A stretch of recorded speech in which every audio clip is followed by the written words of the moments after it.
region, where French Foreign Minister Jean-Noël Barrot visited Kiev today to reaffirm France's support for Ukraine. He arrived for a two-day visit amid ongoing Russian attacks on the capital. Barrot visited the site of a recent strike where several people were killed or injured.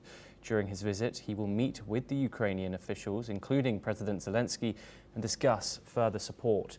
He will also visit the Chernobyl nuclear plant and emphasize France's role in nuclear safety. Let's have a look at what France's Foreign Minister Jean-Noël Barrot had to say. À Kiev, j'ai tenu à me rendre sur les sites qui ont été bombardés par les drones et les missiles russes la nuit dernière. Une série d'attaques qui a été meurtrière. Une personne a perdu la vie, 7 ont été blessés, un enfant polytraumatisé. Des stations de métro, supermarchés, jardins d'enfants qui ont subi de plein fouet la violence de ces frappes.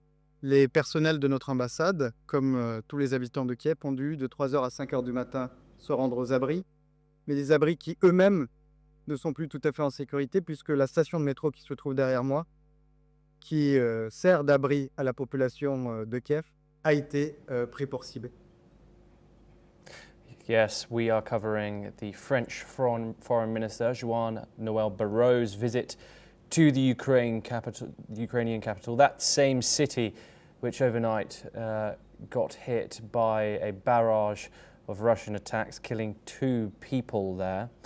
We have been informed that Barrot will visit and has visited the site of a recent strike where several people were killed or injured. During his visit, he is expected to meet with many Ukrainian officials, including the Ukrainian President Zelensky. France, as we know, is a staunch supporter of Ukraine and their war efforts against Russia. We have seen military aid travel from Paris to Kiev, both financial and military. They have been a supporter, and also France's attendance at the Coalition of the Willing, which is significant. Okay, we will now move on to another story. France has warned of countermeasures against US tariffs if an agreement cannot be reached. Economy Minister Éric Lombard stressed the challenges facing companies and the need to protect France's economy through competitiveness. He stated that negotiations with the US remain difficult and, if no balanced deal is struck, France is prepared to take action to safeguard European Union interests. Let's have a look at what the French Minister of Economy, Finance and Industrial and Digital Sovereignty had to say. Une concurrence très forte de l'ensemble des pays, et puis il y a ce dialogue difficile avec les États-Unis d'Amérique sur les droits de douane. Et c'est la raison pour laquelle, dans le budget que le Premier ministre a présenté la semaine dernière, il était absolument essentiel de protéger les entreprises, de ne pas augmenter la fiscalité, de ne pas augmenter les charges qui pèsent sur elles, parce que la compétitivité, c'est la meilleure façon de développer notre économie, de continuer à créer des emplois et à protéger l'avenir. Donc, axe tout à fait essentiel de notre projet de budget, protéger les entreprises pour protéger le développement. Ce qui me permet de dire un mot des discussions qui sont en train d'être conduites à Washington par la Commission européenne en lien étroit. There we have it, the French Minister of Economy and Finance saying that he is looking for a deal with the United States. This is a situation that we see many countries in, scrambling towards that August the 1st deadline that Donald Trump has newly set for his reciprocal Liberation Day tariffs. The European Union originally facing a 20% tariff and now looking at one much higher if they cannot negotiate with the United States. Peter Cordillo joins us once again to discuss this further. Peter, how serious is France's threat of countermeasures against the United States? Is this posturing or a sign of escalation in transatlantic trade tensions, do you think? I think it's a sign that, not only France, but the EU is probably, it has already prepared countermeasures, contra